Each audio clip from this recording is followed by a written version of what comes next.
Hello and welcome to the Pens and Pixels Popcast, the Horizon review episode. I am your host, Cal G, and to my left is the coordinator extraordinaire, Mike Kent. And the podcast is a place to come to for timely reviews on recent video games. I think this is still relevant. Oh, totally, yeah. I mean, I would imagine more people than not are like us and have just recently beaten Horizon. Just recently, yeah. You know? And it's still on the minds of everyone around, and it's still... we'll go over it in a minute, but it was still one of the most highly enjoyed games that I've talked to most people about so far. Very little divisiveness to it. Like, I didn't walk up and be like, "Did you like that game? What's their answer gonna be?" Like every time I went like Horizon, they're all like, "Hey!" Yeah, no, exactly. Yeah, it was a generally just well received game. Yeah. So initial warning, this is going to be spoiler filled from the very get go. Yeah. If you already know we like the game, if you listened to our last one, our initial impressions podcast, it's a great game. Go get it if you haven't. You know, it's fantastic. It's probably one of the best of this generation. Mm-hmm. It's already made like my probably top games of all time list. Yes. I've never actually sat down and like seriously like considered it, but I would have to imagine it's on there at this point. So spoiler warnings going forward for everything, the entire game, story front to back, and encounters you have. So for this podcast, we're going to do the full review of the full game from beginning to end. We'll break down all the components of the game, and then we'll start off with our general impressions, but obviously we'll break down each of those in turn. So we're going to start off with story, I believe. Yes, let's talk about the story. The surprisingly intriguing amazing story. Which was like the only thing I didn't put, like nowadays with games, I don't go like, story better be good. Yeah, I just don't care anymore because half of the time they're just bullshit. Yeah, and especially with something like Robot Dinos, you'd be like, well, this is going to be bullshit. Like, it's just going to be like, whatever. Like, who gives a fuck? I better make these dinos really fun to kill, and that's about it. I really honestly expected this game to be, like, fun gameplay-wise, fighting them. I did not expect to be as sucked into the story as I was. It was extraordinary. Like, it's a definite long process to get into some of the really incredible portions of the story, but even right from the beginning you're kind of intrigued, like just that little contained opening story of becoming whatever it was, a non-outcast, accepted at the trials, right? Yeah. With inside of your Nora tribe was actually really interesting, and you hadn't seen any ruins yet. You're just literally in their safe space. Yeah. Whatever they call well, you'd that. seen the ruin when you were a kid, I guess, but yeah. Like that's it, right? Like there's really nothing else, and you get a real strong sense, and it's so well designed of being like, okay, I'm just a caveman, and there's really nothing else but cavemen out there, because you have no clue about any other culture or anything else that's happening, any other technology. There's just these robo-dinos. It's just like everything's like this, yeah. You know? And you're entranced in that little story, and you're really, really moved by it too, because like I felt so fucking bad for both of them constantly getting shunned all the time and getting rejected, and like the dad character, the adopted dad character, I was like Roth. Not like Ross from Friends, right? No, it's Roth. It's TH, you're right. We were on a break! I'm not dejected from the tribe. We're on a break! Well, let's go back to the hut and watch the new guy. That's perfect. Yeah. Someone Photoshop the Friends characters from Horizon. That'd be great. Sorry, I didn't mean to. No, it's okay. I just like a picture of like this wood couch, and they're all sitting on it. But it's playing on this like one-string banjo. Yeah, that's made out of like a freaking Reaper or something. Okay, so moving on. So in the story, like you really cared about that. You cared about Roth. Roth was this really cool character who was really regimented and like followed the laws, and totally built out Aloy's character of being a rebel, and more than. Like, she was aware and wasn't willing to just fall into the myth and the lore of the mother and all that. She just rebelled against all of it. She felt like a scientist without ever having learned about science. Yes. You know? No, you brought that up on the last podcast. Not the last one, the first Horizon podcast. The impression. And I saw that, and that was a really good thing. Because it's not something I'd thought about, but, like, you're right. She's just naturally curious. She just wants to learn. She's not... You're right. She's not, like, just taking everything for granted. Oh, yes, the All-Mother. Oh, yes, this. In fact, and it pays off, I think, I'm going to jump in the story really far right now, but when she finally goes into the heart of the mountain and then comes back out and everyone's like, oh, and there's like worshiping her, and she's like, no, fuck this. Where were you so before? Yeah. She's like, don't worship me. Like, she's so pissed, and she's like, don't you dare worship me. That was so good, because they could have easily done a thing where she's like, I'm finally accepted among my people, or some shit like that, but like they totally just stuck with her character and like still stuck to her and just like, no, fuck this. Like, why would you do it now? Like, and she was so impassioned with it in that moment too. Like, she ran over and she grabbed them and she's pulling them up and she's like, don't fucking do that. This is so dumb. You're all cave people. Wait, that's right. You are cave people. And at that point, she knows so much more than them about everything. She's not just be like, you're ants. You're fucking ants. You're plebeians. And it, like, that whole beginning starts, and then like the town or the Nora village gets wrecked. And again, I cared again. I knew it was going to get wrecked and an attack was going to happen, but I cared. That's just the thing that happens in RPGs. Your town gets wrecked. Your beginning town, your little shanty town that you come from all the time, is going to get wrecked. And I knew it, but I cared. Right? Yeah. And then Roth dies, which, I mean, I saw coming, but I was still, like, again, it wasn't like a huge, like, but I cared. Again. Yeah, I cared. I didn't want him to die. No, I didn't want him to die, and I was like, fuck, I wish he could have maybe come back, or maybe it was just like maybe he died, but, like, they were very clear that, like, he was very clearly killed. Yeah, he was murdered. He's not going to show up halfway through the game, don't worry about it. Yeah, no, like, he's gone. And then, I mean, there's a fuck ton of story to go through, but once you get out into the world and you start exploring into the past, that's when the real gem of the story came through, because all the side stuff was cool with the Meridian and the Carta and all that kind of stuff, like the Karja, and even I loved also there were more tribes, like 4 or 5 tribes, really and they were all completely different looking. Like there's one that looked like Inuit and like Native American with the blue guys, whatever they were called, I forget. Yeah, I forgot what their names were. And they were cool, and they like worked with the spirit of the machines. And then there's the guys who were like basically, your usual European settler types. And then the like metal workers and stuff. And the metal workers wore like big, bulky, metalworky kind of clothes, and they were like dwarves basically. All the cultures were so just well defined. You knew when going in there, you're like, oh, this is a new tribe. And they had a really defined personalities to them too. Yeah. It was fantastic, and it's something that I talked about in Final Fantasy 15, where I wish there was more of that. But like, oftentimes there were people just wearing really regular clothes. Yeah. So when you got to that one town, people were wearing like sideways like overalls. Yeah. Just fucking weird. Well, all the girls were wearing the overalls because they were all working in. For some reason, only women worked in the factory. Right, in the nuclear power plant. Yeah. Which they didn't say like, oh, women are immune to the radiation from the magic crystals or anything, which would have just been like, oh, that's a cool thing. Yeah. Instead they're just like, we just put the women to work. It's just them in there. We don't know why. They just do it. Yeah. Anyways, that was a great part of that just world in general, just kind of world building, right? Just making you feel like, yes, there are many different cultures here, and some of them are just as isolated as you were as a Nora up in the mountains and all this stuff. Like, and they never dropped the Nora, so like you left, but then you had that whole one where you were going to get revenge for the attack with the general lady, who was also a really cool character.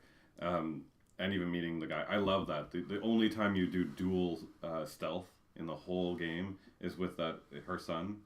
Oh, yeah. And it worked so well. Like, every time I jumped on someone, he ran off and killed the other person perfectly without being seen. I'm like, where were you in, like, fucking Metal Gear Solid and all the other games with the assholes who never killed anything? Yeah, I remember playing that part, and I was like, is he gonna fuck this up for me? Like, no, he did it like a mastercraft. I'm like, dude, you gotta stick with me. It was the only time it ever happened in the whole game. Because fucking Nix or whatever. Nil. Like, he'd be like, I'm coming in with you. And then he'd stand there, and suddenly someone would walk by, and he'd be like, with a bow and arrow. And he'd be like, no! Stop! So often, I just did bandit camps, and then all of a sudden, like, I would just take them out, and then I would just fucking, it would be like, go talk to Nil. And I was like, is he here? I'd run around, and he was like, that was a lot of fun, huh? I was like, I don't know, was it, man? Like, you tell me, where were you? I did 3 camps without him, and then found out that he was always outside all of them. Yeah. So I went back and found him, and he's like, there's a camp. And I'm like, great. And then the conversation just switched over to being like, so, it's gone now. Yeah. And I'm like, where were you? Yeah. I really like Nil as a character. I think he's great. No, I thought it was great, too. And that was the thing that was really amazing about the story. I mean, we'll get back to the main story in a bit, but like, Nil's story, all the way to the end, where he, like, you took out all the raiders and he had no more killing to do, because in the end, he's a psychopathic serial. He's Dexter. He's basically a serial killer, right? He's Dexter. And he's just like, well, you should need to kill me because I've got nothing worthwhile left to do. I want to have a good fight at the end, yeah. And I didn't kill him, and then that applies to the ending game, like, final battle. But, like, I cared. So I ran past him really quick during, like, a fire at the very end, and he was like, thank you. like, because I was running by and just all I was I was going so fast that he didn't really get a chance to, like, say his whole piece. Yeah. And by the time I realized it was Nil, I was like, oh well. Well, like, if you talk to a few of them, they give you some supplies, but at that point, you're just like, thanks for the shit I have 200 of. Yeah, I'm fine now, don't worry about it. The big one was if you take care of that, the metalworking town, and she brings the big guns. Yeah, the thing. Those fucking saved you. Like, I did, yeah. I couldn't imagine doing that segment without those guns. I know, I used it the entire time. Yeah, I just sat there, I was like, boo, before they ever got anywhere near. Like, I ran out and set out some traps in case anything got through, and a few did, and then they just blow up there. But then the rest of the time, I'm just sitting up like with a turret, and we have the super power armor at that time. Mm-hmm. Oh, yeah. So they're just trying to hit you, and you're like, ping! No. Life doesn't matter. No. Okay, let's go back to the main story for a second. Yeah. So I thought it was, I thought it was always getting more and more interesting as you were going on, but I did think there was like a lull at some point, and I think it was right after you leave, and you were talking about what's-her-face and her son. Mm-hmm. I liked that part, but it wasn't really progressing the story forward, so I was a little bit like, this almost feels like a really good side mission. Yeah, you know what I mean? And that's what I was meaning with that one, is that section was like, you've left the Nora, but we need to explore their culture still. Yeah. So let's explore their culture and their warrior culture, because now you're part of that, because you got indoctrinated into the warrior culture of the Nora, and then they all died. So you're like, like, where is the warrior culture? So they explored that in that stream for you, so that you never lost it, which was cool. But you're right, because of the splinter at that point, you lose track of the main story, because you could follow that whole. Because at that point you're like, I want to know where the robot dinosaurs are coming from. Yeah. You're not about to figure that out for like quite a while at that point, you know. Yeah. I want to talk about the pacing in this game in general as like as a problem I had. Just looking back on it, right? I enjoyed my entire experience, obviously, but the story was made in such a way, and the side quests were like divvied out like that. I feel like I got a whole big chunk of story at the beginning, and then I kind of followed the main quest pretty good, and the side quests were okay. Mm-hmm. But as soon as I got to the other side of the map, like after I was out of Nora territory, I feel like I got every side mission in the game. I did them, and then I only had like one or two after that, and I was just doing main story all the way through after that. You know. I mean, that's your decision. And they only give you one cauldron also on that side of the map, and I was like desperately trying to be like, is there another one? Like this, because like, this area of the map's pretty big, the Nora side, you know, like it's not tiny. I thought there was gonna be more. Yeah, I mean that's up to your pacing, right? Like I'm kind of experiencing that in Mass Effect Andromeda right now, where like I was playing the story missions, landing on a planet, and they're like, this planet needs to be settled, and then I'd clear the whole planet out, not touch any main story, and then be like, okay, so there's nothing left to do here, and then the main story is just like boop boop. Right? Yeah. And you're like, fuck, I should have just been doing the main story at the same time and doing side missions at the same time and kind of progressing myself along. I think that's a general design pacing issue with open world games, is that since you can deviate at any point. But I gotta say, they even could have like just not given you, you know, you only get these side quests after you complete these side quests in Meridian or something. Because it was like this hub of just like exclamation marks everywhere, and I was like, oh, if there are this many now, like they're gonna pop up all over the place. As I should do these as I go, you know. So I wanted to clear this out before I continued, but it was like, 70% of them were like in one area of the game, and then you just kind of went. So I feel like I didn't rush it all, but I felt like the story was just progressing so quickly at one point after I'd spent like 15 hours just being like, da da da da, like just shooting shit. Yeah, and you're right, and I agree. Like you can try and pace it out on your own in your own way, and like if it was properly paced out. So like when you get over finally to Meridian, which like you're saying, I did so much fucking side missions before I ever got to Meridian, like. It was this epic trek, and the story mission was sitting there for like 17 hours. Go to Meridian. Yeah, I know. And I'm just like, I'm not getting in this town until I finish everything before Meridian. Yeah, and it made it seem like Meridian was so big, it almost made it seem like it was the end game or something. You know what I mean? Like, but it was an epic turnout when you got there. The town. Oh, for sure. When I got to the town, I'm like, this is going to be like a hut, and then I got there, and I'm like, this place is so pretty, and the whole like lower level. Oh fuck the design. Anyway, we'll get to that. But then, you're right. But the thing about the side questing and the side story quests, because there were main large story quests, like saving Meridian and saving the political structure of Meridian and saving like the other towns and all that shit, all of that wasn't unfun. I had a great time with all of it. Oh, I had a good time, everything. There was never a story point where, I mean, there were a couple fetch quests, but they were never like anything too bad. The only side quest stuff I ever got tired with was just and it's in so many games, is just the inspect the body, follow the footsteps, you know, and if that's they did that a lot. Batman Vision, just anything. Tomb Raider does that, like every game with that kind of Mass vision doing does the that. same thing, because it's all about that scanner, and it's all about her scanner, it's all about these scanners, right? And you're right, like Batman, Arkham Asylum was the first one to get like the Bat Vision scanner thing to go, and everyone's been hooked on it ever since. Yeah, it's just such an easy way to be like, here are the important things in the universe. So I totally get it, and like it makes sense contextually with her fucking site. Is that what it's called? Focus. Focus. Site. The fuck. Well, this time.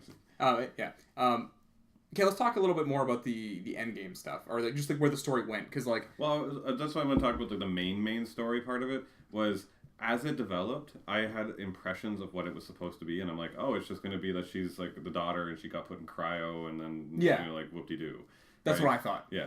And then the robots are just like a response to like a threat thing from the war, and they're all war machines, and I don't know why they made deer ones, but they did. Yeah. And who knows what the whole, maybe they were like originally construction robots, and now they turned against us. That's why they built weapons onto themselves and shit like that, right? But as it started to unlock more and more, and even through the side things, like just going to the vantage points and seeing this guy's, like, he called it the Apoca shitstorm tour. Oh, yeah. And he was just like going around and taking these pictures, and you get these little glimpses of the old world, and like something's really fucked up. And his thing ends before you ever get into the like end portion of the story, and he's like talking about he found out that everything's fucked. Yeah. And they call him, makes it sound like a virus or something has happened. So you didn't even know about anything about any killer robots or anything. You're like, oh, a virus wiped us out. It was a misdirect. Yeah. Right? And then suddenly you're like, oh, fuck, there's something more. And you're like, okay, so the robots are something else. But then there's bad robots. Which robots are those? And then suddenly there's 2 different kinds of robots. Yeah. And then the entire thing is that the robots that you've been killing are good robots, all making the world better for you. Yeah, they were part of terraforming it to make it a livable place. To reinvigorate and relaunch the human race. And, there are these bad robots that, like, consume life. And my head's just going, what God gave you this gift? Like, holy fuck! It was so well delivered in its stages of coming up. I never once going through each prediction. They weren't cauldrons, but like when you got the little pieces of what Zero Dawn was, I was like, ooh, they're saying the name of the game. This is important. It was like it was like you get a little more, and then you get a little more, and I was like, ooh. Yeah. But it kept twisting a little bit, and what you predicted out to be, and what you thought Zero Dawn was. You're like, oh, Zero Dawn's a shelter. No, it wasn't just a shelter. What the solution was to save the human race was to put us all in cryo and put us in a hole in the ground. No, it wasn't that. It was literally to like reinvent humanity and regrow us from the ground up. Artificial wombs. The system, the Gaia system, it's got to be like the real, honest to God, scientific genius method to reinvigorate humanity. Like the different tiers, all the like after God. Oh, that's so cool. Like one that's like for education, and then you go into like the education area where everyone would sit down at their terminal and get re-educated in humanity. And then there's one that's responsible for like building the machines, Hephaestus, right? Who I think is actually going to have a big part in the next game. And then like Gaia herself, who's responsible for, or was it Gaia? Yeah, the main the female one, the AI girl, the one that's Gaia. Yeah. Gaia, she's in charge of humanity, and like all these sections that they broke it down into, and how it would get reinvigorated, and even putting in a system. And she was talking about how like antelopes and deer. She's like, I think I'm gonna model it after this because of this. And I was like, oh my god, this is great. So good. I was like, this is such good sci-fi. Like I fucking love this. It's so good. It was crazy to see. Also, like there were so many little things Mike has implored me to listen to all the little audio. Which was a big thing to do. I suggest everyone who's playing the game, like, if you are a person, actually kind of like, very much like Hal and a bit like me, where you're like, fuck, I don't want to have to sit through all of these. You do have to, as one of the few gripes I have with the game, sit there and literally stand in a room and let this audio play. Yeah, that's one of my biggest complaints about the game, which says a lot about how good it is they gave you, when you went into these places, they give you like these, just all of a sudden it would just be a lore dump. And it was all optional, you didn't have to scan all this shit. But like, it would have like 3 audio logs in a room, and you couldn't just like play it and then keep walking because there's 2 more right there, and they play as soon as you do them. And you couldn't, unless you want to go to the menu and sit in the menu and listen to them, you can't just have them like as you're romping through the world, you know? So you needed to scan it, just kind of sit there, and it just kind of destroyed the pace of going through there. It did destroy the pace of the actual dungeons. They had these certain ones that were like letters from the soldiers on the front lines to like their wives or their kids or whatever, and then it showed like when you went up a floor, it was like the government like editing them and all. It was all fucked up, and like to make it sound like everything was fine. And like one of the wives responded and was like, I ask you all these questions and you're not answering, and it sounds right. It doesn't sound right. It doesn't sound like you. Like, what's going on? Please, I was like, this is heartbreaking. Like, it was giving me chills. I'm getting chills right now. My goosebumps. Like, I was like, oh my god. Like, the history of this world is so good. There was so much humanity put behind the stories behind each of these people, and every one of those little audio logs of all the doctors who were involved in Zero Dawn, to the soldiers that were involved, to all of it. And they were talking about, and as you were going through, they paced all the stories literally to following as if you were reliving the fall of humanity. Like, first it was just that they were coming, right? And then they were attacking, and then they made it through, and then like where we're being wiped out. Then they were at the doorstep. We're fucked in 7 months, like that kind of thing. And so you were following along, listening to these people record the last moments of humanity before it died. And whoever wrote this out like a human who was in, honest to God, emotionally damaged peril. Like they were fucking freaking out, right? And some of them were standing up to it, and some of them were folding in and giving in. Yep. And some of them were jerks and awful, and some of them were amazing. There's a guy who was like Matthew McConaughey, kind of. Yeah, he was obsessed with like pussy. Yeah, he was great. He was great. Then that was another thing that was really good was well, they were great actually. I wanted to talk also about like there's another little story that was like, oh no, I just lost it. Just completely went out of my brain. I'm thinking of Matthew McConaughey now. Which characters? Oh no, the people who were kept underground and they just didn't learn. They had no education. They were just fucked in this like tiny room their whole lives. Because the system cracked down. Yeah. They were the first humans to come out. Yeah, and that's why we're all dumb. Yeah, exactly. Yeah, and they were just like. The AI was like, you can't leave. Yeah. And that was the answer to why we got out and we're all caveman idiots and we don't understand machines, was that the system broke down. And because that guy, the big stupid asshole who's a fucking moron, the guy who made the machines that killed everyone, then made the system to save us, and then suddenly decided, I'm going to kill all the smart people and turn off and destroy all of the human knowledge. He did that, and then we all got stupid in a room, and then the robots were like, "We don't have anything to teach you." And he killed everyone in that boardroom in that circle, right? That was a crazy powerful moment too. And then he wiped out not Hephaestus, but whoever was the machine portion of it that was supposed to keep all of human knowledge and teach us. He wiped out the entire data bank, right? He said like, "No more intellect for all of us. We're the problem." Right, and then when we were in that, like when we came out, the robots were like, "Well, we got nothing to teach you. So you're all gonna be like man-child for a while." And then when the resources run out, we're just gonna open the doors. They even had a reason for there like only being like turkeys and raccoons in the world. Basically, they're like, well, that's all the biomatter we can really like grow at this point. Yeah, we can't do bears. Fuck off. Yeah, like I was like, oh, we've only got so much we can do. I thought that was a great thing too, because I was like, why are there so many fucking turkeys? As I was just like wiping them out left and right. And they just keep coming too. Yeah, just so many great things. Silence was a great character when he gets revealed, and you never trusted him, but in the right way, not where you're like, oh, this is a bad guy. You're just like, is he just like a disturbed guy, and I don't want to like him? Yeah, is he shady, or is he just like shitty? Like, shitty. Like I was like shitty. But yeah, I was always like. But as he like talks to you more, he seems to be a little more like accepting genuine. Of you and like genuine. Yeah, exactly. That's a good word, genuine. And like by the end, I did trust him. So when it went to the post-credit scene, I was like, "Oh fuck, are you sinister? Are you a sinister man?" Yeah. I don't think his intentions are entirely sinister. No, do you want to get to that yet, or? Well, we'll hit on it at the end of everything because there's only one more thing to really hit on. The big one was to make Aloy cooler and let me continue to like her. Changing her story around to becoming a clone of the original woman. I forget her name. Elizabeth Sorbeck. That's Elizabeth Sobek. They put Elizabeth Sobek on this pedestal where I'm like, this woman is a goddess. What an incredible human being. Like, she doesn't exist, but if she did, she would just run the world. Like, what an incredible human being. And then they build her up so far to eventually, at the very end of the whole thing, she sacrifices herself to, like, save the last people in that in Zero Dawn. And goes off to go find her family home, and I'm like, I'm sad and crying at this moment. Yeah, I'm like, what an incredible human being. And then you find out you're her reborn clone of her, like basically her exactly. Come back in this world because Gaia loved her so much that she couldn't not have you in the world and knew you had to come back to save us. Yeah, she's like, if one person I could make would save us, I'm gonna remake her because she's the one. And you're like, holy shit. I'm incredible. Yeah. Like, like, because I come from that, and that's why I'm so driven to look past. It's such a nice, like, it's not really a twist, but it's kind of like breaking the trope on, like, the chosen one type thing. There's always, like, you're the chosen one, and you're like, why? Well, I don't know. Well, why am I naturally a better person? Why was she naturally more inquisitive and more curious and more scientific? Because she was born from this incredible woman who saved us. And then the whole mother relationship with that.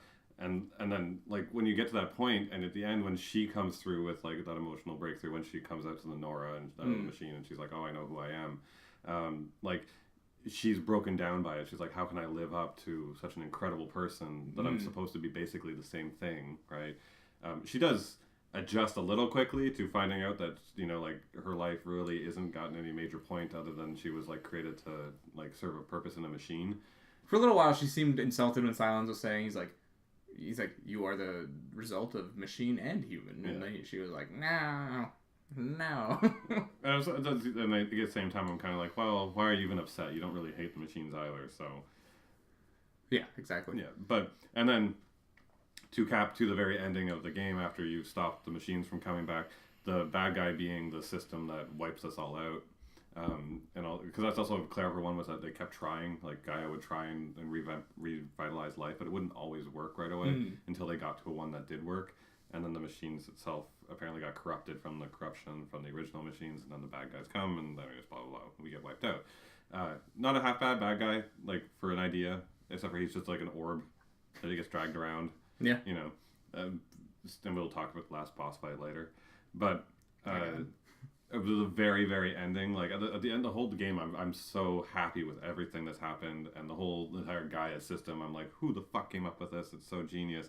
And then at the very end of the game, after running around and collecting these stupid metal flowers that have poems written into them, and then it's like, where do these come from? What do these mean? These don't exist. They're not part of the system.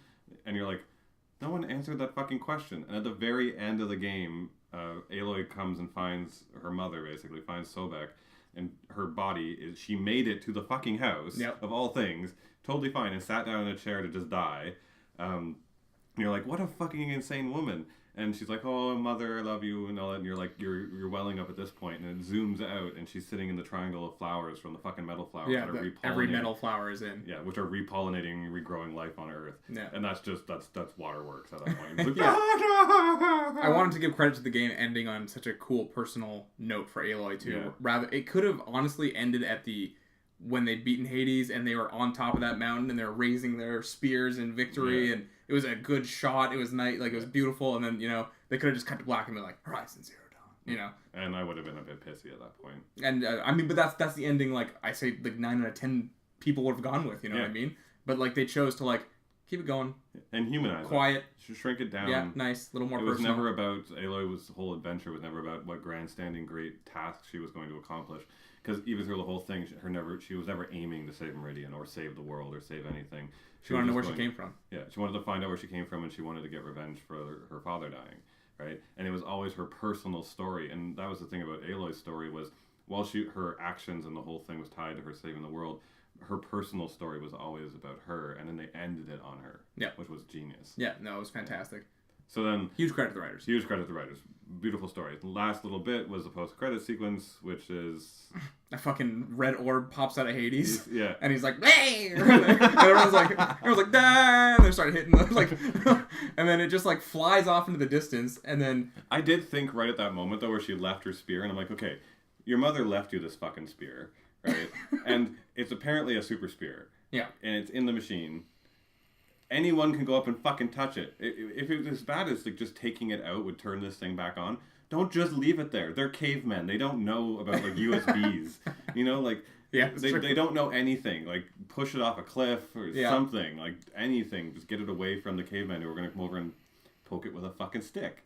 And then they did, and some red Hades ball thing flies out of it. And then it flies into the sunset and into Silence holding up this like magic lantern thing. Yeah. So or data lantern, I don't know what it is, but he's like, hello old friend, I still have questions, or what the fuck he says, and then he's walking up to that giant destroyer? I don't know what the fuck it's called. It's the one that's like fucking shoved into the mountain and you have to crawl up this giant like legs, octopus leg things. It's one of the huge ones. Like that's one of the ones that makes the other machines. Yeah, it's fucking huge and it's crazy, and like I was like, oh, what a cool, like that's a good like Marvel style post credit scene. Yeah. Like I didn't expect that really. Like I didn't. And it's that whole thing with Silence where like that he spent the reason why he even spoke to Hades and talked to Hades. He's obsessed with more knowledge and learning more about the technology.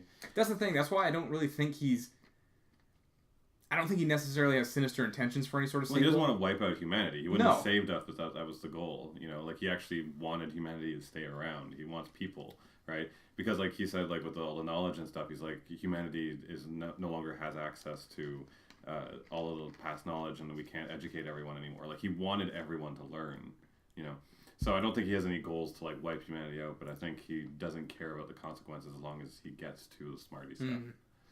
Yeah, I'm interested to see where the sequel is going to go, and we'll get to that in a bit, because we have a bunch of predictions and talk about the sequel. Yeah. I want to talk about some of my disappointments with the game. We hit on a few. The audio logs being too close together was a huge pain in the ass. Pacing the game was off a little bit for me personally. It's partially my fault for sure. Yeah. But I also think they could have, just not given you so many. I think they could have edited it. I think game developers know that like a lot of gamers have that OCD tendency of like, I just gotta do everything right now. Like like they want to get all the stuff out of the way. Like a lot of people play like that. And I hate backtracking. Like if I'm going to complete an area and then be like, all right, I got to go back to that. I don't want to go back and see that town. I spent all that time in the main story doing it. Another one was it wasn't a huge bother really, but when you were fighting humans, that when you actually had to fight a human and not just like stealthily take them out, it was so bad. Like the combat was just like, it was really bad. It was just hitting with sticks and it was just terrible, Yeah, like you just a lot, and sometimes they just start like 5 guys running at you and you're just like trying to fire enough arrows at them and it's like, well, all right, whatever. Like they all miss the traps. It devolves in that very moment into a classic like PS1 days like hack and slasher where you're just gonna hack and slash. Yeah, and it's just there's no depth to it at all. It's just and you can die so easily from that. So like stealthing really is the only way to make it through most of these places safely. And the stealthing, like when you stealth a human, is fun because there's all sorts of different like stealth attacks that are quite gruesome. Like Aloy's like, I don't want to kill humans. Right you could really abuse that whistle though. Yeah. You could really just be like, whoop, come over here, and then like stab him, and then be like, all right, next person, come over here, and then they'd be like, what was that noise? And there's like, so you by the end of it, you have like a pile of like 19 bodies, and the person's just like, what was that? Like they just keep coming. I initially didn't like that the stealth was so forgiving that like you could basically have like your entire body but 1 foot in a bush and they'd just be like right past you every time and you're just like seriously, and just ducking in bushes made you fine. But the thing is that it needed to be that forgiving because of how like expansive this game was and to give me all the options because there was so much natural organic terrain and so many places to go that you could fuck it up in any shot like so quickly. And so to make it so that it was easy for you to reset and get back into stealth mode and play the game the way you wanted to, they need to make it really forgiving. I agree that I feel like if you didn't do the stealth route on the bandit camps, though, it just wasn't really fun. It wasn't fun. That's the thing. No, it wasn't fun. The first one, I did stealth on like I think most of them, but then by the end when I was more powerful and I could just run in and be like, like start throwing bombs at everybody or whatever. Like it was fine, but it just wasn't what I was playing the game for. You know what I mean? The other thing is the quote-unquote boss fights. At the end of every cauldron, I guess you would call it a boss fight. It's not really, though, because as Mike told me the first time he did it, and I just did what he did, just put like 19 traps outside of as they're getting built or whatever, and as soon as it opens, they just die instantly, like almost every one. It's the first time I played. The first one was Bellowbacks, right? Yeah. And then I didn't do that, and it came out, and it actually did end up killing me because I didn't. It comes out with a couple of side characters as well, right? Like a couple of searchers or whatever, watchers. Yeah. And I just got smacked and I died. And I'm like, I came back and then I looked around the room and I noticed that it's in this perfect little alcove that has raised walls with like hatchways through. So like it has to walk through these. It can't walk over them. Yeah. So I'm like, nowhere else in the game do you have places where these things are going to go through an assigned path? Because the rest of the time you're dropping traps and then they're just like walking around them and you're like, fucking god damn it. I sent 6 up in this area and they went that way. Yeah. And so I was like, I'm just going to drop them between each little path they can walk through, and then a few more behind that, and then like a whole bunch of like set traps outside of it, just in case. And then I just push the button, and then it would just like I would lower down, and it'd be like, just lightning bolts and fucking everything going off, and I'm like, all right, that's done. Yeah, you're just like, all right. Yeah. So those were kind of, I mean, I know they were just basically like regular enemies, or not, well, they were the harder enemies, but they were pretty regular or whatever. Yeah. So that wasn't like the biggest challenge. And the last boss was also not great, honestly. No. I kept wanting, and this isn't something that I should really blame the game for at all, because it's just something I wanted that it didn't do at all. It's not like I can critique it, really. But the last boss was like so, you hit the weak points, I really wished it would have combined stuff you'd learned throughout the game, like you had to rope it down first and like use all your different weapons on it to like really, like, everything you've learned up until this point goes into fighting this thing, and it's really not. It's like you dodge a couple times and you. So like I was saying before the podcast, is that like for the bad guy robots, the corruptor robots, so the ones that killed us all, like you fight the corruptors first, and they were really intimidating in the very beginning, and they're really hard to drop because they don't have a weakness to any one particular thing except for fire. And I didn't even figure out until later on that if you overheat them, then they pop out a weakness core that pops out of the top of their head, and then you can drop them really easily. That's cool, right? And tearing off those components will actually weaken it in the way that like tearing off all the guns off of a Thunderjaw is the only way to really take it down. But then when you get to the big tanky thing, like the first one, it's trapped in the ground and it can't move, so it was a little easier to drop. Yeah, it was crazy. That's fine. But then when you fight the one that's mobile, and it is just popping open all of these weak points that it keeps exposing itself because it keeps overheating, and I'm like, you can convert matter into energy, but you can't figure out how to deal with heating. Like, like, come on. And why would you have 17 like heat vents that are obvious weak points that pop open, and then have 17 different ones that pop out? Who designed you? Yeah, like who designed this thing? And all I had to do was, even when I didn't have super shield armor, was roll dodge and hit those weak points. Yeah. And it was never really, like, a Thunderjaw is more of a threat than that thing. For sure. And I was really kind of disappointed with that. I was like, if this machine is supposed to be this huge, nasty machine that's really hard to drop, and I don't have contemporary weapons and everyone else got wiped out from it, then I should have to fight this thing with, like, tearing off pieces and then, like, picking up other pieces and using them, and or exposing some part or weakening a part, etc. There was nothing to that. It was just hit the weak points. And then the last boss ended up being just one of those. Yeah. And like in two parts, like some other robots came in, like a sawtooth or something, and then I was like, man, whatever. Like, that's fine. And you already got, if you do the end content, and you do all the side content before you fight the last boss, you get enough side help. They're off taking care of the ads on their own. Yeah, that's true. Yeah. And you're like, okay. So yeah, it just didn't end up being like the final battle that I wanted out of the game. There was one more thing. Oh, the special armor you get. It's you find it so early, which I think is really cool. I think it's really cool that you find it so early, and it's this like end goal, because like I'm always looking for the power cells, and I didn't realize for a while that I was like, oh, you only get them in story missions, because I found like 2 up front, and then all of a sudden like didn't see any because I was doing side quests for so long. Yeah. But I just thought they were gonna be hidden in the world, not like story missions only. Yeah. But you get it, and it's so powerful, almost like, and you get it like second last main mission, I think, so you can't use it for very long. But like, it is so good that like I understand why you wouldn't be able to use it the rest of the game. Yeah, I don't mind not getting it at the end of the game as much because of how good it was.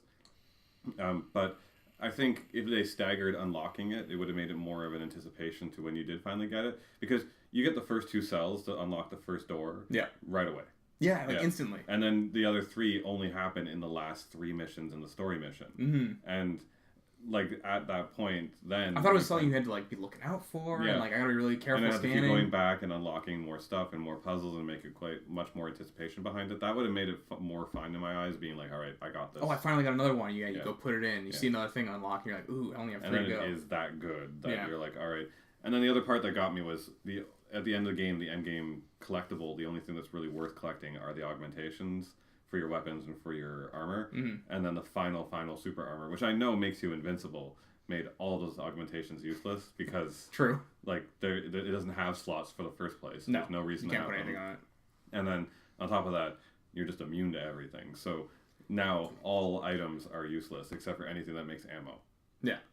Which just kind of takes your entire inventory system, which was brilliant up until that moment, useless. Yeah, totally. I think that's really all the peeves I have with it. There's stuff I want to suggest to like improve some of the stuff. We'll get into that in the sequel bit. Let's talk about the crazy fucking work they did on this engine. Yeah, so this is going into the environment stuff, so I've got to say, even before we figure out, like, there's this technical reason as to why, but this is, bar none, the prettiest game I have ever played. Yes. Like, absolutely.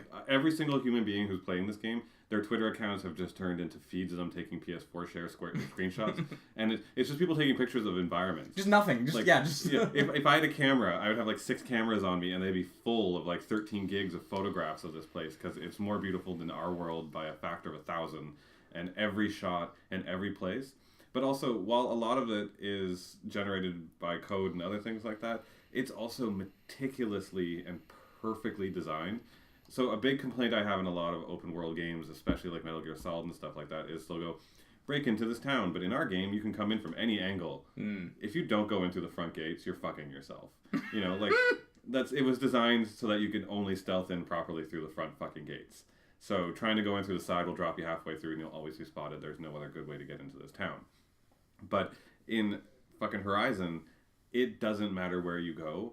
It works everywhere. Oh yeah, for sure. I don't care what direction. I don't care where you come from. I don't care what you do. You can stealth in and drop any camp, any person, any place, any monster, and you can go and you can hide. There's no like I hated fighting the monsters in this area because there was no place to hide. There's always something, and there's always a way to make it work.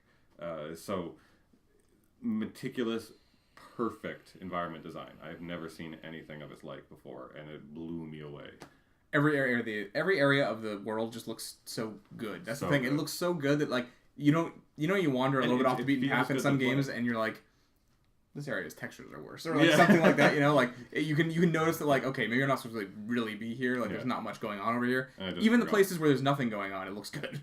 That's the thing. I had one spot where like you go up and we're like near the area where you finish off the quest with the general, the Nora general, and it's got those bridges that go out into the water.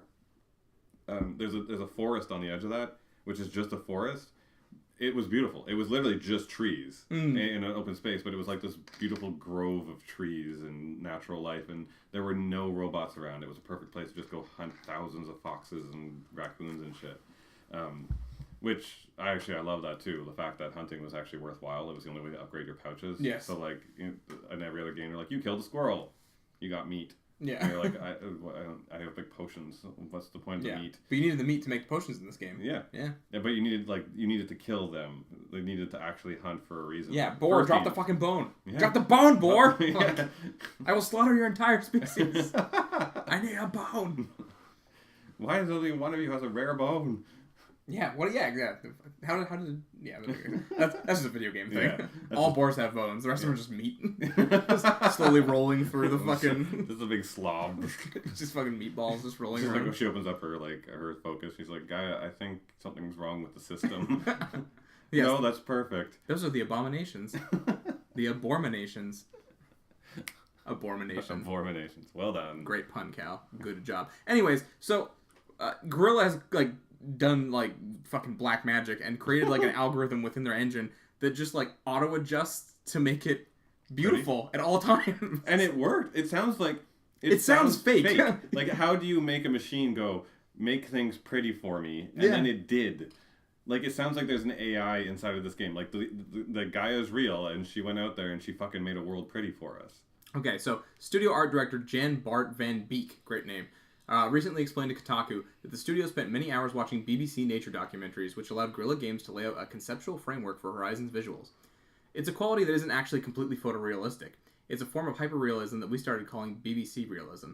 It's all shot in perfect condition at the perfect time of day with the exact dramatic light angle, cloudscapes, and weather. There's a lot of cinematic grading to add contrast, atmosphere, and saturation to the screen. It's a film process that takes weeks to find those conditions and film a 10-second snippet. Fortunately, Horizon is a game, so the developers didn't have to wait for hours for the right conditions to appear. Instead, they deliberately programmed the game to always capture that picturesque quality. In Horizon, we wanted to give them a sense of being in a 24/7 version of BBC's nature, where it's always the most epic and impressive. Anything less than the best look, we would simply remove. like that's so to some degree, we did indeed make it unnatural. But it was not a matter of turning the beauty to 11. It was a matter of removing anything less than 9.5 on the epic nature scale. Fuck, they were just like Hitler of like prettiness. I get it a little bit more now, though. They're saying that the machine had an algorithm that identified any place that didn't have a certain amount of the beauty components, like not enough foliage, not enough rocks, not enough lighting, right? And then they would go into that section and then eliminate it themselves. So like it wasn't a machine going along going, this is pretty, this isn't pretty. It was just something that identified by statistics what would be the prettiest. If we like a certain amount of fog at a particular time of day because of the nice lighting effect it gave, we simply set it up so that amount of fog was the only amount of fog even allowed at that time of day. We even liked a certain amount of snowfall, and that would be the only amount of snowfall ever allowed. Beek noted that in order to nail the aesthetic, they tweaked weather transitions to be faster so the player never sees anything below a certain level of quality. You only ever see whatever looks the best. Some of these visuals, such as the human settlements, are tailor-made, but Beek estimates that about 80% of Horizon's natural landscape is procedurally generated. I wouldn't say procedurally generated, but... Well, no, I mean, like, they made the stuff, but, like, procedurally, like, filtered, I guess. Yeah, filtered is probably a term, yeah. Because, like, generated means that, like, it made it up, but they went in and... Yeah, they didn't just type rocks and then it was just like, whoop! Beautiful rocks! Yeah. Procedural nature simply means that the artist did not have to place every single rock, tree, or blade of grass by hand. Instead, the artist defined rules and draw maps where they want certain assets to appear. So with simple paint stroke on the train, they can have a collection of flowers appear. It gives a lot of control and also a lot of speed when working on a world as big as Horizon's. And that's not really a new thing. There's a fucking tech called Speed Tree where people can do that in games. Yeah, but it builds it ugly. This one builds it pretty. But the artist can still place individual trees and such, which is often what they do to dress up a vista point or important roads or cutscenes, because we know a large amount of players will see that content and it is worth the effort to handcraft it. In short, everything you see in Horizon has been fine-tuned to look awesome. What a crazy fucking thing. And it pays off. Whatever they did, all that crazy magic. I've never seen that. Like, everyone makes some claim of some sort of system like that and or a team that's really good at doing that. But it worked. I never went anywhere where I found an angle that was ugly. No, I remember I have several things in my head where I remember just like walking somewhere after a fight and I'm just like, I'm kind of not even paying attention. I'm on my guard. I'm like, is there another fucking panther bot around here? There's goddamn things. And I just look up and I'm like, oh. And it's just like the jungle trees and the vines are hanging and they're just silhouetted against the fog and there's just like green glow at the back. And I was like, wow. This is like not even... Yeah. I'm in the middle of the jungle. It never got stale, the beauty, too, because, like, you're right. As we got far enough into the game, and you're just like, all right, I can kill everything in one shot. Every time I would take myself away from combat and look up, I was like, oh, fuck, this is so pretty. It always kept on getting me going, oh, fuck, this is pretty. Yeah, no matter what. A lot of other games in the very beginning for the first quarter, like, this is really pretty. I think you're used to it. And then you're just like, okay, whatever. Everything's kind of like a little... This was like, oh... This is really fucking pretty. You guys think you're always on the first date with Horizon. Ooh. No, you're always kind of like fucking hot. Like, you're out of my league, girl. And even then, to the conceptual artists, designers, and modelers for what was designed in the game, there was some beautiful, beautiful stuff. So the robot designs, I mean, oh yeah. Other than some repetition in tigers.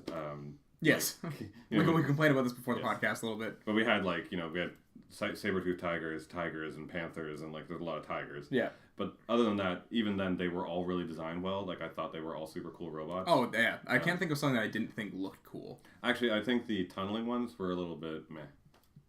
They're giant moles. I like them. You're right. I think they're probably weaker. If I had to rank them, they might be weaker. But yeah. But they're still. I got tired of seeing Watchers. It's a team of super fucking cool things, and they're all awesome. And in rank of godlike awesome to demigod awesome. Like they're only demigod awesome. But if I was to pick a weaker one, it's the Diggers. It's like ranking the Ninja Turtles. They're all fucking radical, but yeah. Donatello's the least cool. No, Donatello's my favorite. Donatello's my least favorite. No. But, so all the robots were really cool. And then in the world, when you started doing the ruins, that was one of my complaints, actually, for the first half, was that I got the first ruin that she gets her thing in, then you find the suit of armor, and then you don't. You just get broken cities for a long time. Yeah. I wanted to get into more ruins, and that was story-related, so that's fine. But the ruins were great. Like, the one that had the actual giant, tentacle machine, twisted into it. I came upon that spot earlier than I should have, and I was like... What's happening? Why can't I do this? Yeah. I can't get in. I started Googling stuff. I was like, am I supposed to be I did that at another point, actually. I went up the side of a mountain to get I think it was a flower or something, some collectible. Mm-hmm. And she started commenting on shit, and I was like, she doesn't comment on shit like this unless it's story, but I didn't trigger anything. So I just keep going farther and farther. And then by the time I went back, I'd done it so recently that when I was about to hit that story mission, so everything was dead when I went there already. Yeah. And I was like, I thought things respawned. I guess not, because it was a story thing. Yeah. Yeah. I had the same thing. That exact climb up through the mountains and stuff. Yeah, I had to fight a Stormbird at the end. Yeah. Yeah, and I was like, oh, that was supposed to be an epic fight, all the way uphill battle, but I already did and it was supposed to be your first Stormbird, but No, that one was it was way later. It was that wasn't my first Stormbird. Oh, yes. Well, the one I'm talking about was talked like it was. That's one of the things I noticed about that one. You're right. Yeah, she talked like it was what is that? It's a Stormbird. And I'm like, but there was one outside of the hunting grounds 10 miles back. You know, Yes.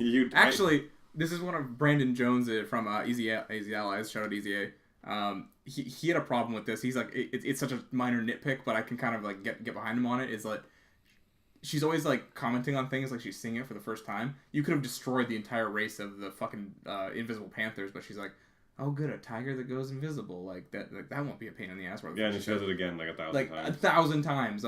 How hard is it to just not trigger it after you see it the first time? Mm-hmm. Not have that voice sample or. Well, this will be useful. Yes, we know. Shit like that, where she's always commenting on stuff this isn't your first rodeo. You are a god at this point. Yeah. I again for the design side. Each town was actually pretty interesting, and it did scale up in a nice way. You have your broken down wood Nora towns, and at first they're I'm like, oh cool, they're getting bigger, and they actually have full functioning towns and stuff. And then you get out, and once you get to Meridian is a mastercraft piece of design. to the lower level with the jungles, and then you get out into the open plains where they're farming, to getting into the first lower level town, to a nicer town, to the fucking elevator, to the fucking gorgeous town that is Meridian itself. The Sun King. Yeah, the Sun King. Everything. Like, it's this entire shift from being inside of, like, cave people, dirty living, to full scale, like, there's the humanity that has made some sort of foothold, and letting you know that there is that, like, that gradient of, like, you know, people who live in huts to people who live in like a castle, in a basically. castle. Like, that there is that level of difference, and it was all of it, everything, perfectly well done. And the only thing that actually was some of the lower points were some of the ruins, because there's a lot of rooms with just a lot of fucking stalagmites breaking through. Like, I was a little bit like, this is all a lot of blue. So the thing is, yeah, I think it's such a cool combination of having these glowing tech bits with the stalagmites. That was very cool. Like, stalagmites and glowing tech, and I was like, ooh, this looks very cool. And the fact that it lasted this long, but there was a lot of it happening over and over again. And I thought it was weird, because the cauldrons are genius work. Yeah, cauldrons are... Oh my god. The first one I got into, I got out of it, and I was like texting Kyle, I'm like, what the fuck was that? It was so cool. Like, it was so unexpected. Yeah, it was like... it was so amazing. The game just blew me. Yeah. Like, it was... It just, like, got up, and it was going, and I was like, oh, okay, this is a thing, this is happening. Those giant, those things that move the crates, I love the way they're animated. They're just so, like, smooth and... like, oh, fuck, the cauldrons are awesome looking. And, like, that kind of, like, organic... metal like wiring and stuff. You don't really need to do the cauldrons, you know what I mean? No story point is ever like you need to finish all the cauldrons. It's just, it's up to you. If you don't want to take control of whatever, you can go through the whole game without doing it, you know. It's weird that, like, but what was really cool about the cauldrons was I did the first one and then I did the second one, and they were slightly different. Like, the first one was just like, here's your first cauldron, like a little bit of stealth, a little bit of action, a little bit of puzzle solving. And then the second one was like really stealthy. They're like, shoot the grates and stealth through this fucker or else you're gonna get fried. And then they started really changing them up. Like, the next one was actually broken and falling apart, and like the bad guys had gotten in and built up inside. And, like, it wasn't a cauldron anymore. It was human threat to get all the way in. You had to stealth through that one, too, really. Like, that was fun because you were, like, forced stealth, right? Yeah. And then when you get to the end of the whole thing, you turn the whole place back on, and all of the Invisible Panther robots come out, and they're all hiding when you start coming out, and they're all like, shh, shh, and I'll be like, in the back of their head. Yeah. And they got those fucking things that, like, alert them, too, like the red bloopy bloops. Yeah. So, like, they made them all different, and then the end, like, ruins were a little bit repetitive. They got really cool when you got into the story components, when you started watching like the holographic videos of all the things that happened. It was more about that, I feel like, that one. But the one that was still super cool was the last one that was like in the big crater where Gaia exploded, and you had to like jump over all the pieces that were collapsing in. That was a really cool climb. Yeah, no, that was dope. Yeah, and beautiful environment work. Yeah, no. All the art stuff in this game is just fantastic. There's another reason we're probably so in love with it. I want the concept book for it. So it just happens to also be like a fantastic playing game too. Like, I just never got tired of the mechanics wise, everything. And this is probably again in our depression cast, but just to cover it, because we haven't talked about it in the mechanics, I don't think there's anything mechanic wise I hated. There were some things that were like repetitive a little bit, but as we've said before, the best thing about this game is that it made you always use everything. Even by the end, when you could basically just like use your slingshot to throw a bunch of bombs at something, it wasn't really the most efficient thing. It was better to take out each robot with the way it was supposed to. If it's a fucking Stormbird, latch it to the ground, get it to fall down, and then start taking out its pieces. I love Stormbird fights. Yeah. Those are some of my favorites. The same thing with the Snapjaws, right? Like, or not Snapjaws, the fucking Thunderjaws. Hide and then knock off all of its pieces, and then like go and grab one of the disc launchers and start tearing it down. Any one of them. So satisfying. It's so fucking satisfying. Like, if there's something around that's got one of the exposed canisters, make sure switch your bow out to the right ammo to ignite one of those things off, because you're gonna wipe out like 5 things in one shot. So moving on to what we'd like to see in a Horizon sequel.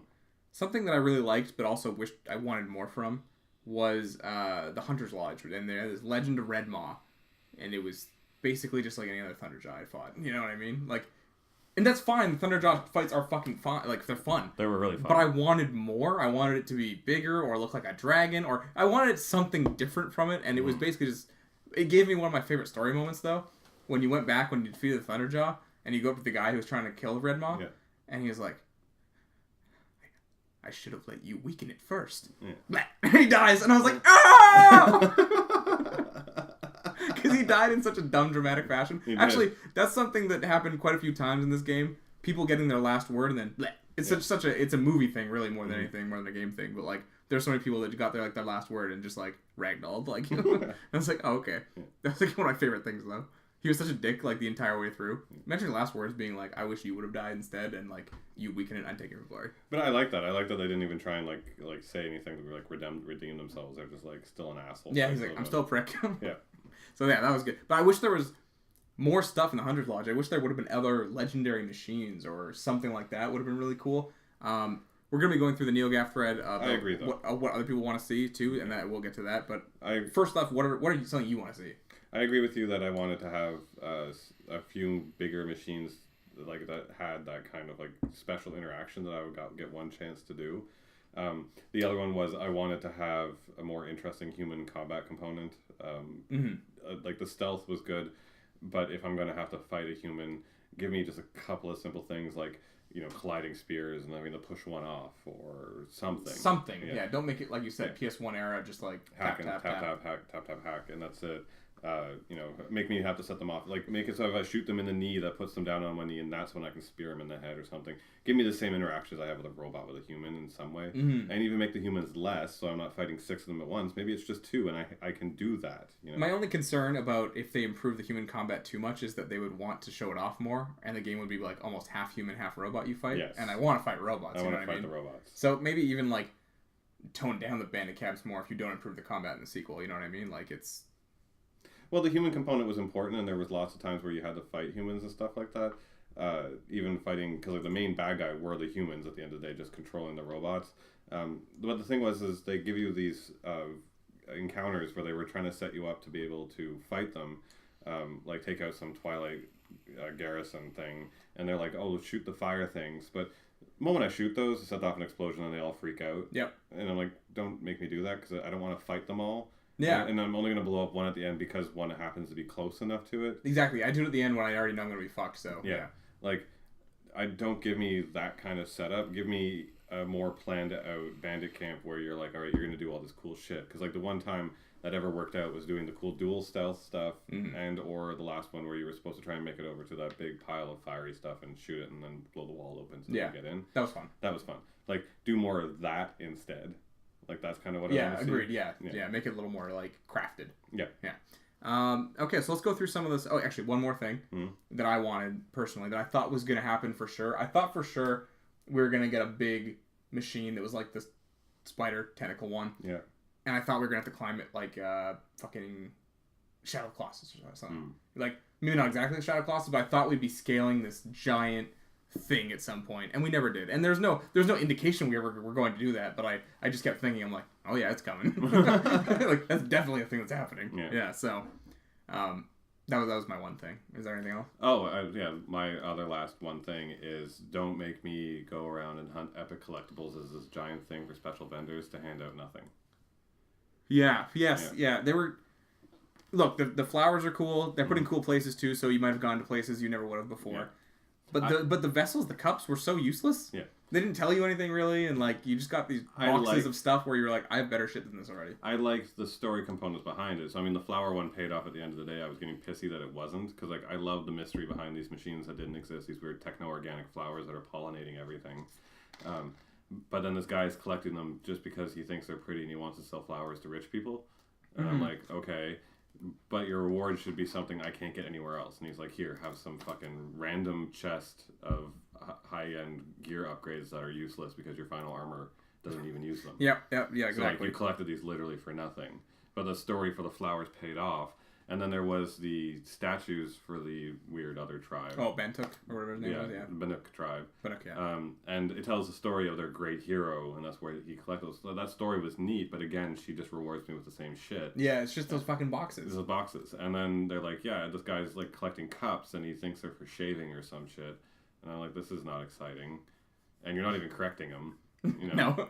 You're like, oh, she doesn't know, doesn't she try? Doesn't she say, what if they just put, like, water in she here. Just drank. No, she just goes. So what if they just drank out of them? But then she just goes off and collects them for him, and he gets like there's no reward to these great. No, yeah, it was fairly useless. And then it's even then to the hunting grounds. Like the hunting grounds, you can complete them all perfectly, and then you get the best weapons from each one. But they're not better than the ones you can buy in the store. They really should be. I like the idea of that difference where I don't have to go do the stupid shit to go because I fucking hate doing trials. I never do them in any game. That I can still get the best weapons in the game without doing them, but make them special. Yeah, make them worthwhile, you know? Yeah, in some fashion. So For that's it. Just like give me some better end game item stuff, because at the end of the day, that's the thing. I don't want this to necessarily be like a loot driven game, but I want a little more than what they had. You know what I mean? Just like make me find. It would be cool if there was like armor in a dungeon that wasn't a cauldron or something. You know, and there was this cool like halfway. You know, maybe it was like, okay, wait, there's one mod and it keeps you invincible for like half the time the real one does, or a quarter of the time, or something like that. Something like that, right? And it even plays up to the mod system. So like some of the outfits were like really cool looking, but they only had they had no bonuses but 3 slots, and you could put whatever you wanted. But, I like when they were like highly customizable. I'm like, you only get one more. Yeah, that's the thing. Like you only get one more space, and it doesn't make it more efficient than the one armor that gives you like 30% melee, because you get smacked by melee. Yeah. Oh yeah, way more. Very few things actually shoot you. Yeah. So. Like, and even then, dodging shooting stuff is the easiest thing in the universe. Dodging the physical attacks of a giant tiger on top of you is hard. So you take the one that has the 30% melee immunity, I did. And then you just put 2 things in that. And the highly customizable ones, you can never accomplish what you can accomplish with 30% melee and sticking like 20% fire resist and 20% something No, else. exactly. Yeah. I feel the exact same way. Give me some more options. I think a lot of people honestly didn't even care and just did it based on the looks. Because I see a lot of people wanted the Karja fire armor because it looks cool. And I think they just... No, fire's not a huge threat. You're fine usually, so that's fine. Okay, let's go down some of the suggestions other people have. This is from the NeoGAF thread about Horizon Zero Dawn 2, what people want to see. More mountable machines. Sucks that I can't hop on a Sawtooth or a Stormbird. That was one. Actually, that's a really good one. So in the game, when I was playing it, I love the fact that you don't need to mount to get anywhere. That you can just run there. I didn't think that was a good idea. I didn't mount after like the Nora area. I don't think like almost never. Never. But I love that. So that makes hiking somewhere not like I gotta fucking go find a mount and then go hike, right? Like it never got hard to run someplace, and that made it traversal beautiful and organic and amazing. For sure, yeah. So keep that in. I never felt inconvenienced having to run, really. Yeah. Keep that in, please God, please. However, if mounting is an option, it was dumb in this game because if I got onto any one of those things and started just to ride somewhere, I'm activating every single aggro monster along the way. Yes, every single one. And even if I'm on the roads, you're still activating all of them, and they're going to hit you, and then you're going to lose some, and you got to go fucking find more herbs, and then, like, it's just a waste of time. So, give me some awesome mounts. And when I was playing the game, it made it sound like I could, and it never did. So I could just, like here, you have 3 different types of bulls. Yeah, horses or some shit, right? Yeah, so, give me some options. More robots. I saw someone in another thread mention maybe doing mythical creatures. I don't know how that would work lore-wise, but it'd be real cool. Also, more weapons. I don't know about mythical. I want them to be natural because it fits to the whole Gaia thing. What if Gaia just, like, fucked up? Like, she was just kind of glitched, and she's like, I added wings to this pig. Why? Why, though? You humans have the expression, when pigs fly, right? And there's all these fucking pigs that are flying, all the bull things that have wings.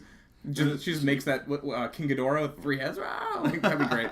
No, you go into one of the cauldrons, and Gaia is talking, and she's like, making bellow back, attach legs, attach head, attach wings, head. And just this horrible thing comes out. Like, there's potential with that, right? Like, it could be cool. It's neat, but I like the fact that the robots had a purpose because they're like, I took an antelope because antelopes would graze, and that would make them really sure. But for the sequel, something could fuck up, right? Or it could make that technically. I would do that. It make really cool mythical looking monster creatures because that would make more sense, like a mythic monster. So make the corruptor machines into mythical looking beasts. Imagine they just made a Bigfoot. And there's one of them. And there's one fucking Robofoot, like, just romping around. You're walking in the lake, and there's just, like, Nessie. Yes! So some people's suggestions were underwater yeah, robots. that would be cool. I don't think necessarily underwater combat has ever been done right. No. Almost ever in any game, but... No, but, like, the Snapjaws, when they're in the water, and they're, like, swimming over at you, and you're trying to hit them before they get near you or whatever. Oh, sure, yeah, that's fun. Yeah. Like, that was fun. So give me just more water-based animals. Yeah, yeah. Oh, or I like amphibious that. animals. Amphibious is fine. I don't know how you make it work, but there are those giant sharks. What were they called? Megalo sharks? Megalodons. Megalodons? Yeah. Is that right? Yeah. For some reason, I thought megalodon was something else. But okay. you know what would be also be kind of cool is other smaller robots. So all Gaia made were these giant robots that do this stuff. What about like a swarm of like frogs?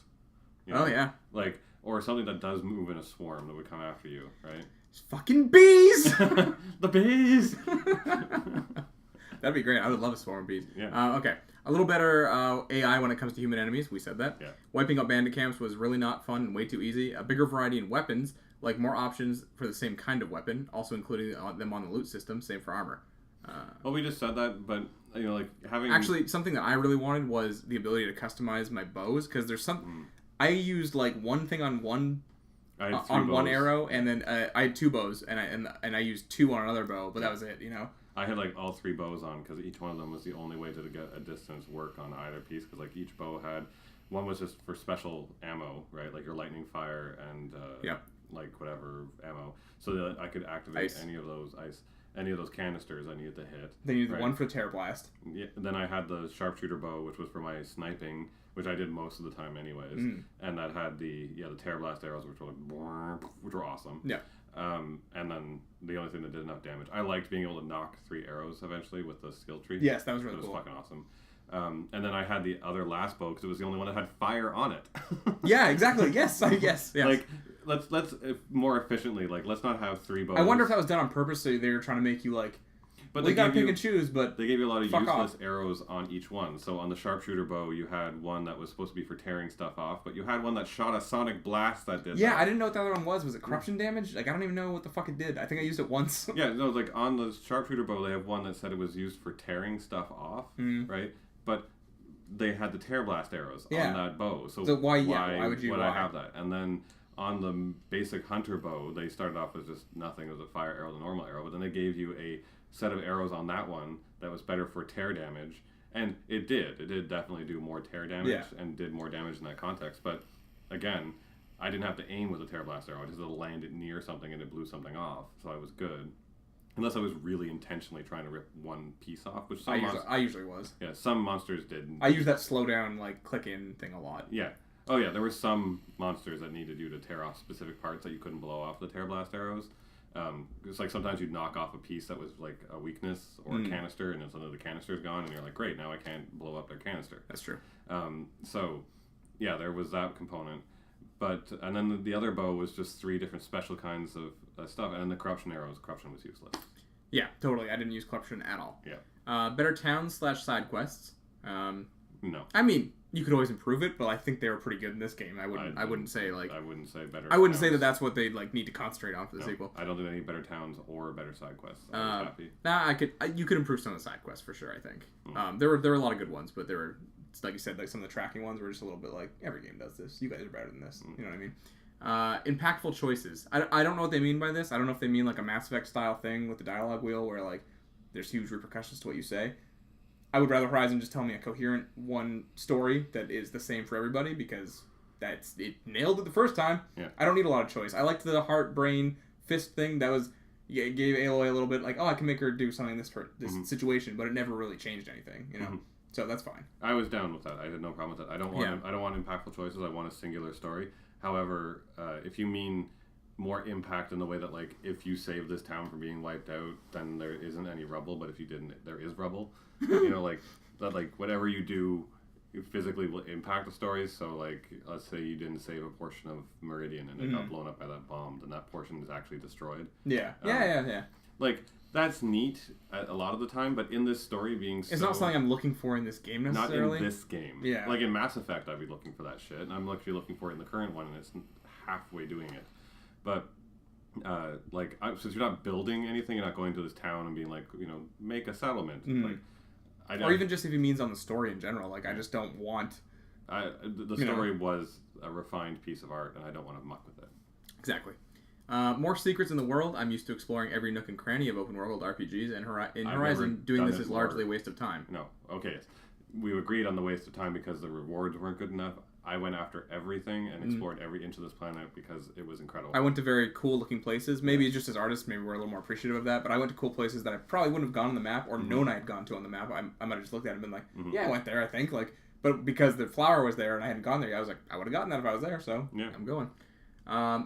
To go along with the last point, a larger variety of loot. I don't necessarily mind that everything is only bought from vendors, but I'd like to see more variants in different bows, slings, etc. Yeah, we've already gone. Yeah, larger selection of outfits as well. I think Guerrilla Games didn't want it to be a loot-driven game, so they steered away from having enemies drop any sort of loot outside of crafting resources and hearts and lenses. I'm fine with that part because like the whole point of you hunting the robots was for their parts to make stuff, right? And that built into the story of the world, so I like that. I like that the machines only gave you the components to make things. Why would a fucking dinosaur have a dress? Like, I don't want it to have that. Yeah, that's true. So, no, I don't want to have that component.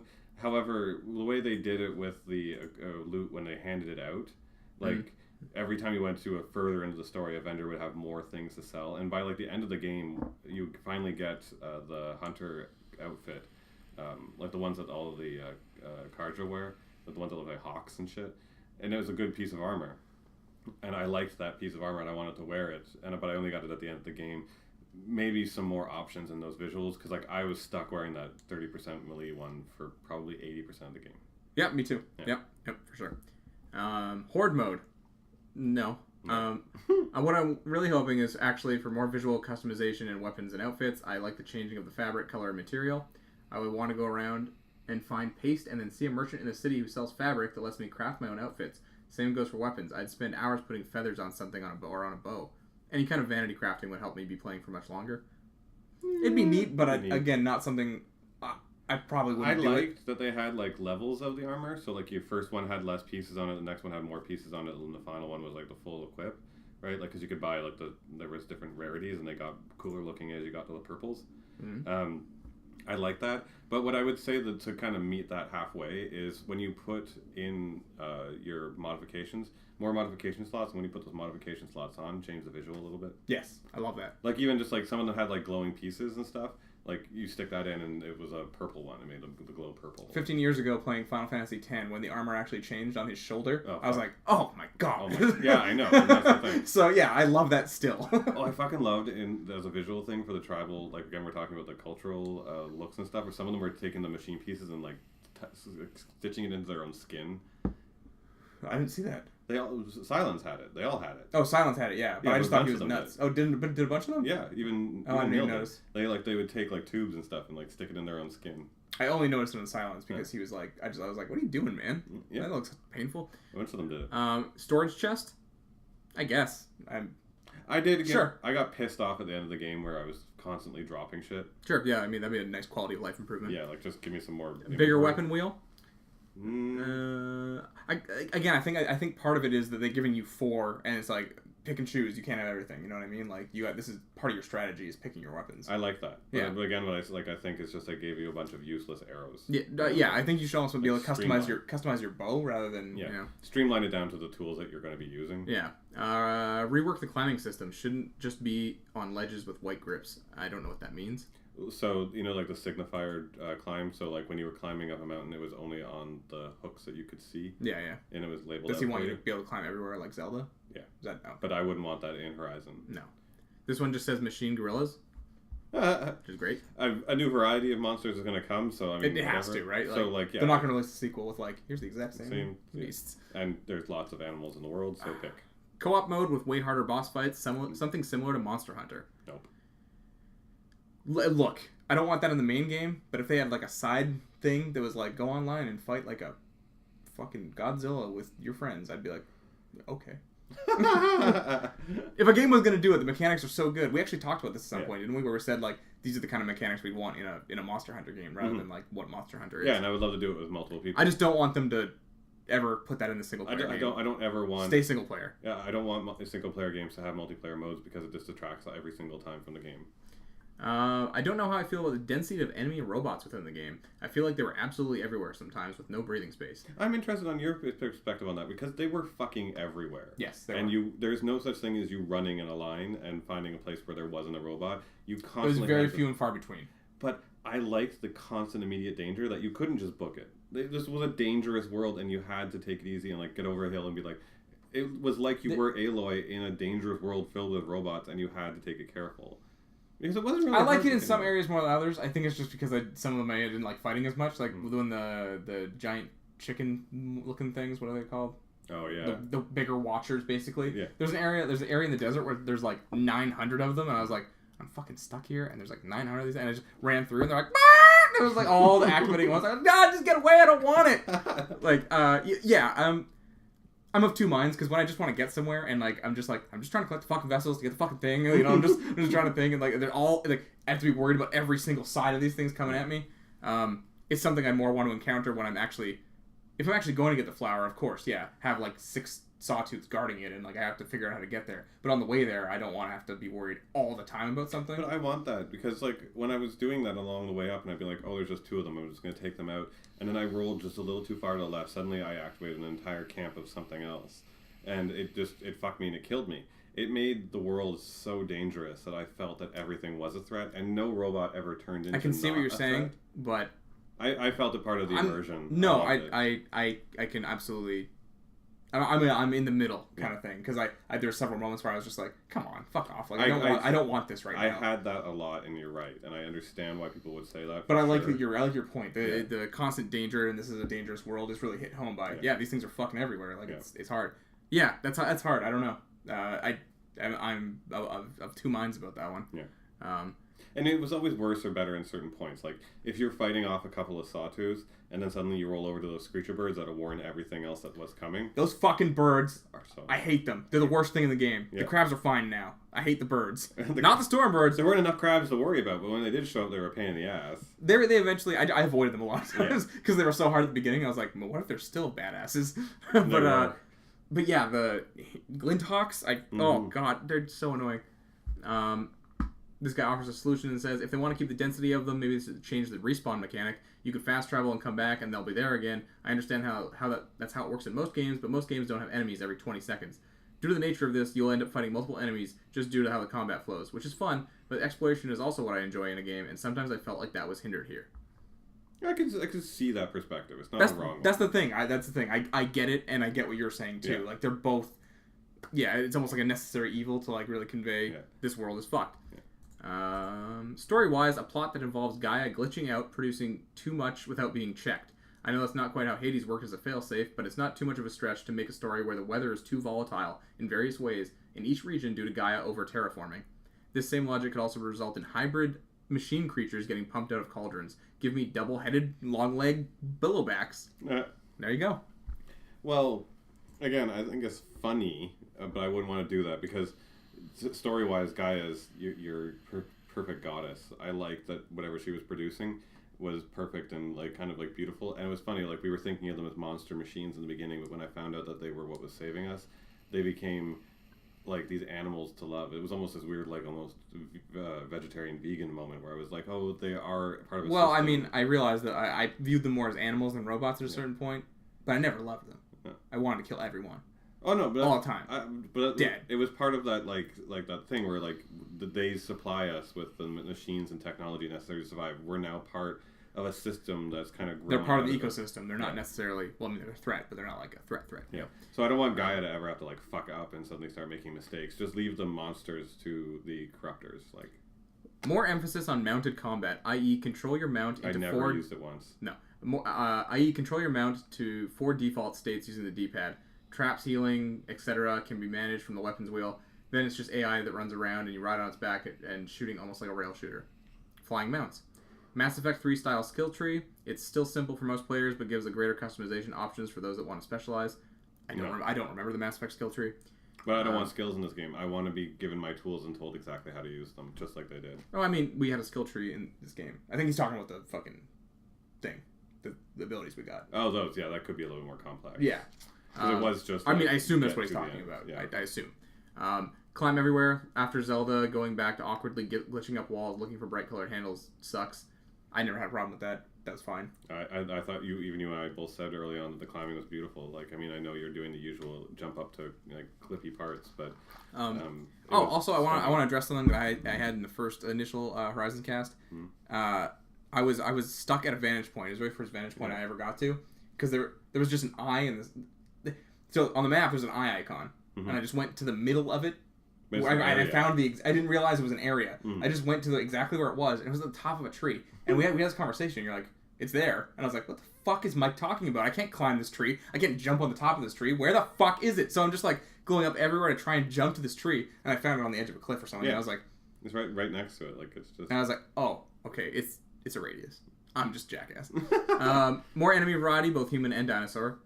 Again, there was there was too many tigers, but I think the variety was fine. Places to access / reach underwater. Yep. Larger, longer cauldrons. Sure. No, I thought they were good length. JRPG style post game super bosses. Sure. I'm fine with that. Yeah, like at the end of that's the game. That's kind of like what we were saying with the legendary Red Maw or something, right? Yeah. Just more of that shit. Yeah. And last but not least, vanity armor. Don't make appearance tied to stats. Sure. That's fine.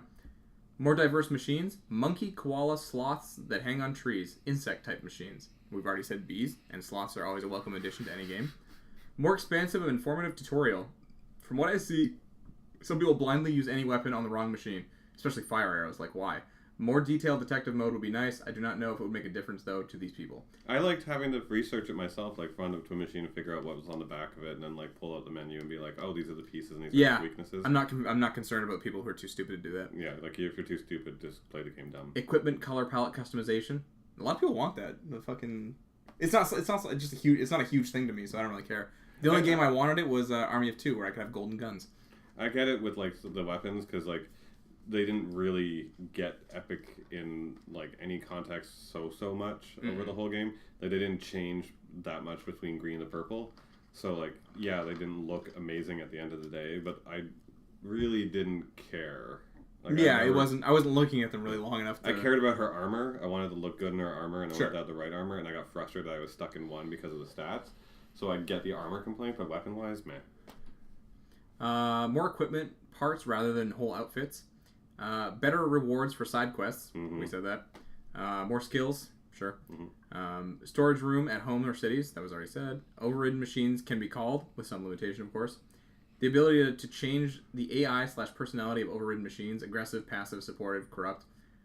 Some overridden machines should have different capabilities. For example, Scrapper Glinthawk can collect resources for us rather than just attack and mount. It'd be neat to see an expansion on the override component, especially since now it's like something very built in. Like, we get it. It's not weird and random, and she just found this piece that does it. Like, now she has a use for it. Maybe she can delve into like how to hack more.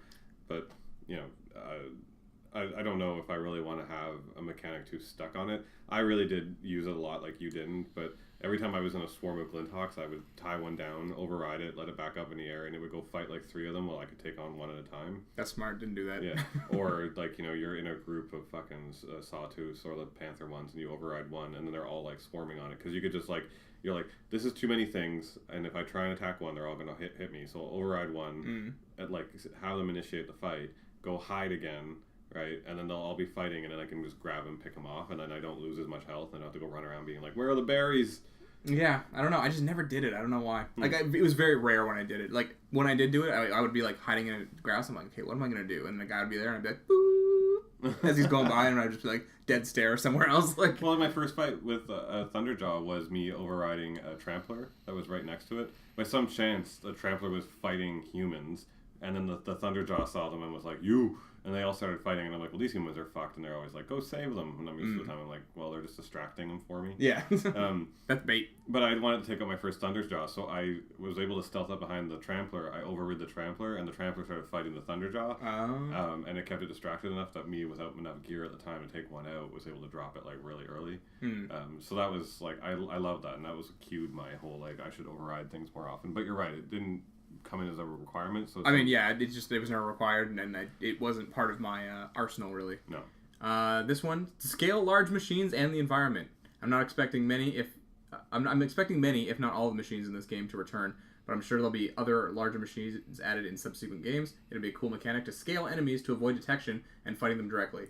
I would like more passive large enemies like the Tallnecks. Mm-hmm. Because everyone's like, oh, they're just towers, and that's all they were. Yep. But they were still super cool because like each one had its path and then had like other robots defending it. And I like had climbed up one, and a Glinthawk actually was trying to swipe me off of it as I climbed up it. That was cool. It was really fucking cool. I was like climbing up, and it kept hitting me. And I'm like, on one arm, and I'm like, fuck, get away. Like, so I really like those things, but I would like to have some more large passive herds of giant, like, machines that have some sort of terraforming. This is a fucking cool idea. Hopefully there'll be machines so large that other minor machines live on them and perform maintenance on them. It'll be a relationship mirrored by fish and birds eating parasites off sharks and rhinos, respectively. That'd be cool. That's really neat. That's neat. Yeah, I like that. And last one. Okay, an overhauled weapon wheel. All arrow types linked to a single bow. The ropecaster and tripcaster essentially operate the same way, so they can be combined as well.